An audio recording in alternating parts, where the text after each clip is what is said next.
చాలా సింపుల్‌గా, స్పైసీగా ఉండే బోన్‌లెస్ చికెన్ పచ్చడి చేస్తున్నాను. ఎలా చేస్తున్నానో చూపిస్తాను రండి.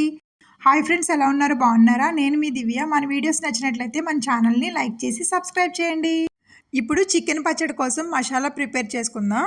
ఆవాలు, మెంతులు, ధనియాలు, మిరియాలు, జీలకర్ర, ఎండుమిర్చి, కరివేపాకు, దాల్చిన చెక్క, యాలకులు, లవంగ మొగ్గ, బిర్యానీ ఆకు, స్టార్ పువ్వు వేసుకుని బాగా ఫ్రై అయిన తర్వాత పొడి చేసుకుని పక్కన పెట్టుకుందాం.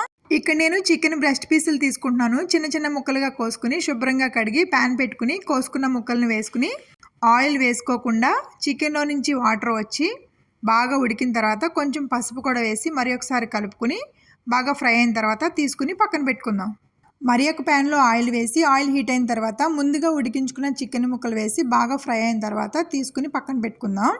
అదే ఆయిల్లో అల్లం వెల్లుల్లి పేస్ట్ కూడా వేసి బాగా ఫ్రై చేసుకుని పచ్చివాసన పోయిన తర్వాత ముందుగా ఫ్రై చేసిన చికెన్ ముక్కలను కూడా వేసి మరి ఒకసారి బాగా కలుపుకుని ముందుగా గ్రైండ్ చేసుకున్న మసాలా పొడి, కారం కూడా వేసి ఒకసారి కలుపుకుని కొంచెం ఉప్పు కూడా వేసి కొన్ని వెల్లుల్లి రబ్బలు, కొంచెం కరివేపాకు వేసుకుని స్టవ్ ఆఫ్ చేసుకోవడమే.